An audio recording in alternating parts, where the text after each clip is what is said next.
Verse 847. One should first examine into the nature of an ego soul and keep oneself away from attachment. To try to go beyond without an examination is of no more worth than a barren woman's child. The previous verse was very much about examining our assumptions. If we don't examine our assumptions, then our spiritual understanding is going to be limited. The verse was questioning the assumption that the passions can be eliminated without understanding. In other words, if you just get on with your practice. I remember this Buddhist group that I was in years ago. A fine bunch of folk they were too. They had their practices, and there was a certain logic to them, I suppose, in developing the mind and emotions. But I don't think anybody ever questioned them or ever reviewed them.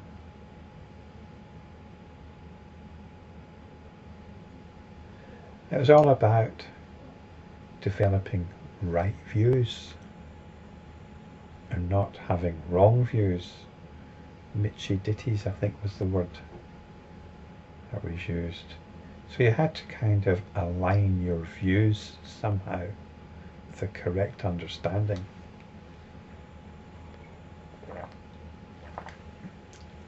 There's lots of ways to do this in Buddhism.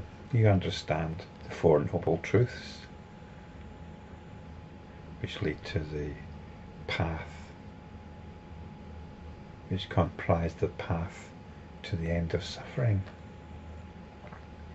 You appreciate that the world is impermanent. You appreciate that there is no substantiality to things. And you appreciate that everything's basically unsatisfactory. So there's lots of things that you line up with in terms of your thinking.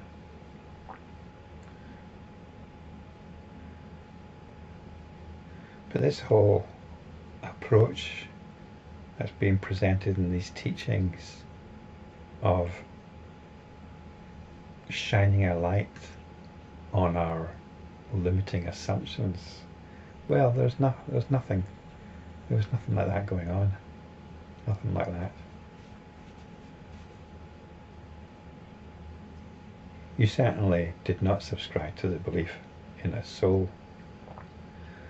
Although how that reconciled with the belief in rebirth was a bit tricky. It's a bit tricky if you're a Buddhist to not have a soul but still believe that you've got a future life.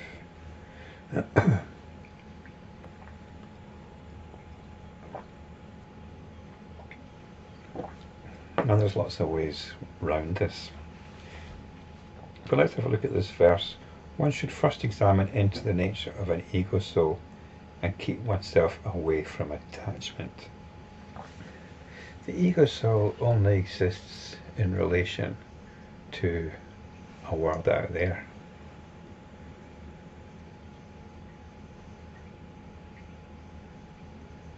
And it's what fundamentally drives us. This ego soul needs to be protected. It needs to survive somehow. Not just physically, but in terms of status.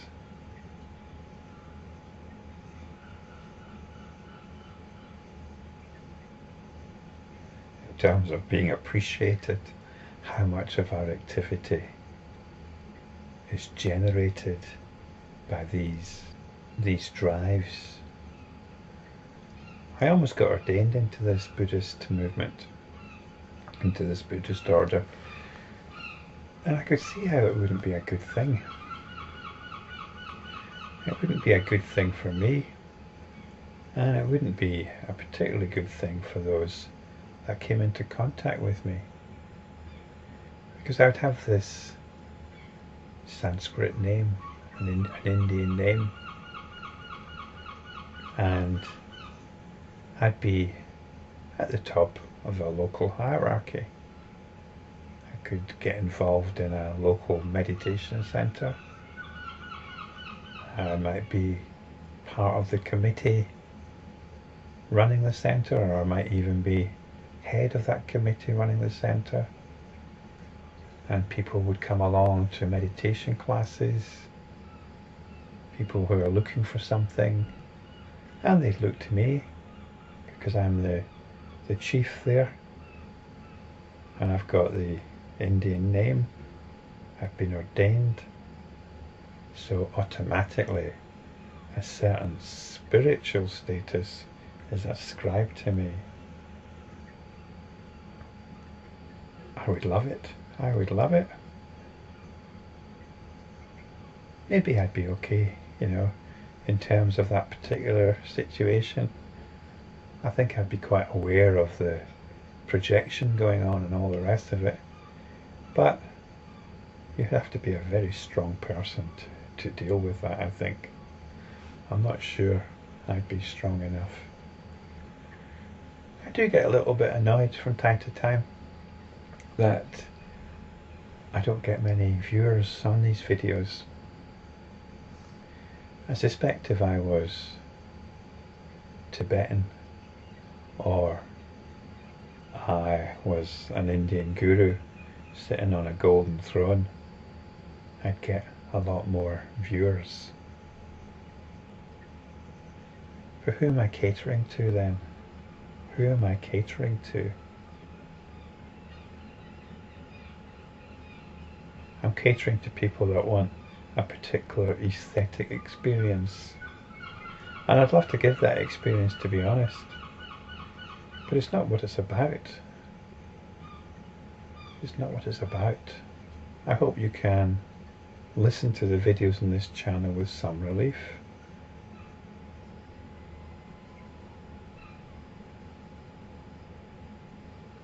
There are no trappings that you have to deal with. There's no hierarchy that you have to deal with. It's just about you and the teachings as presented in the Lankavatara Sutra.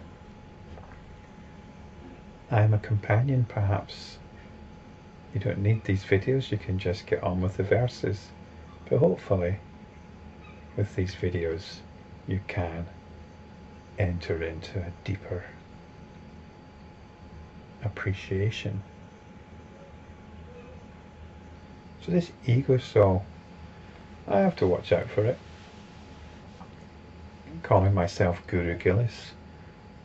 It was being a bit subversive at the same time because it's a slightly silly name. I am in some ways being a guru here, but I don't really want to be taken too seriously. So my surname is Gillis, my name is Bill Gillis, Gurugillies. So it's a little bit setting myself up and knocking myself down. So we're on an even keel here.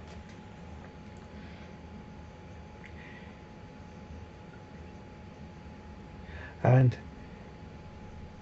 yeah, it would be good if there were bigger numbers, but not for the sake of it. I would like these teachings to be appreciated.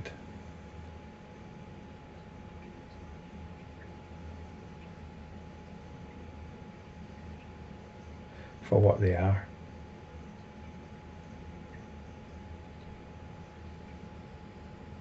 Not as part of some aesthetic context.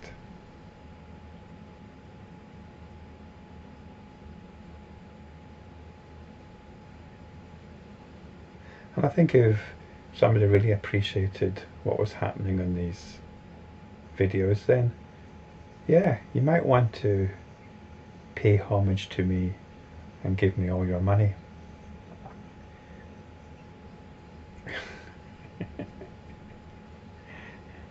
But that would be a very genuine feeling, but it's not expected, and I don't want you to do that.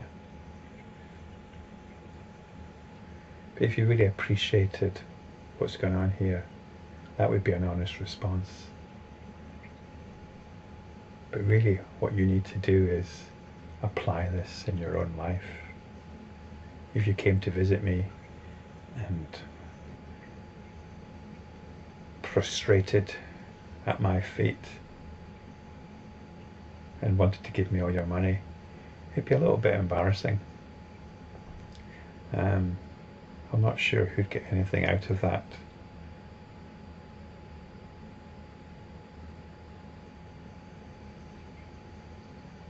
The main thing is to transmit the understanding.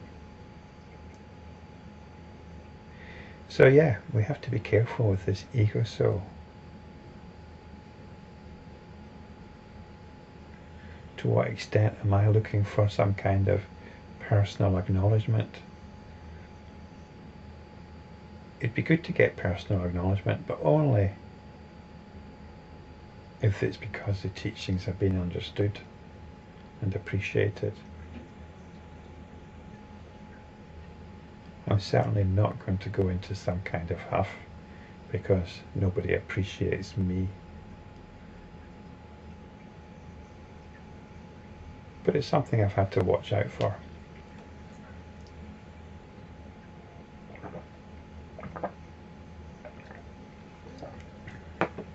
And it's the reason I've never wanted to be an official spiritual person, an official Buddhist. I went for a sauna yesterday, and after I'd finished, I climbed up the stairs into the foyer of the hotel, and there were two people who'd been ordained as Tibetan monks sitting there reading. I think they're part of a local chapter. I kind of recognised the face of one of them. He often gives talks at that hotel in one of the rooms that you can rent. I just wondered about it. They look quite fine in their red Tibetan monk robes.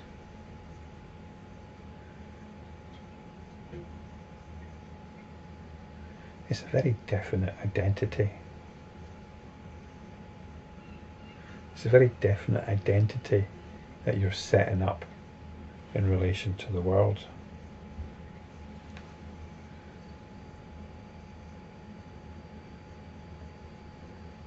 Now, I don't want to knock these people.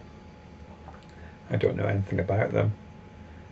But when you're setting up a strong identity in relation to the world, this is what the ego soul is about.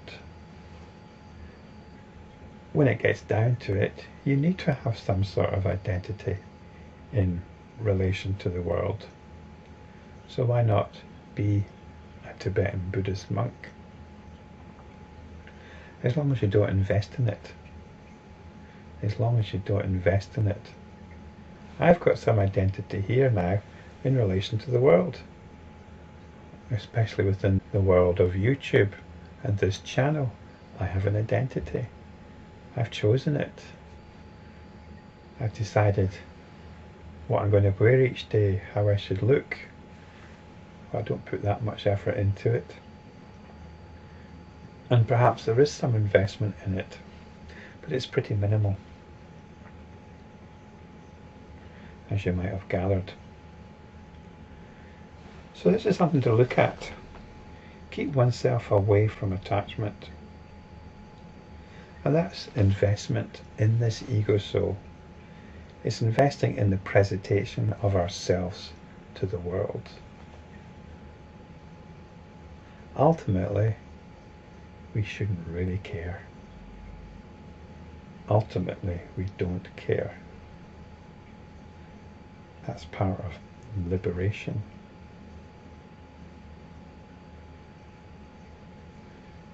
Every time you hanker after a like on your Facebook page, that's attachment. That's attachment. Every time you're hurt because somebody hasn't liked one of your Facebook postings, that's attachment.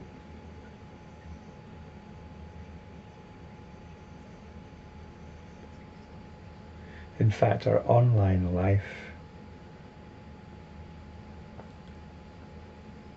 gives us a very clear view of our attachments. If you spend much time on social media and so on, observe your attachments in operation.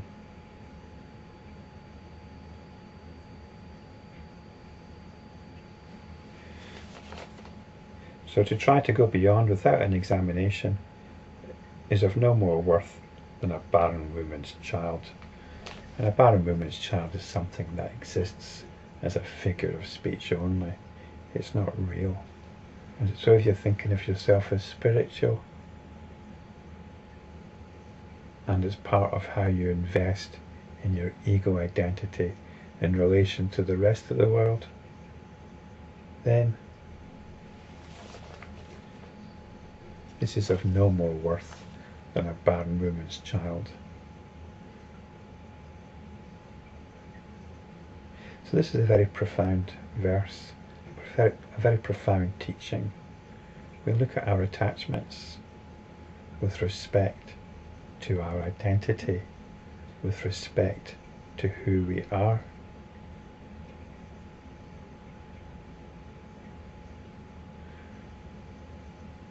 It's not uncommon for Zen masters in Japan to live as down and outs.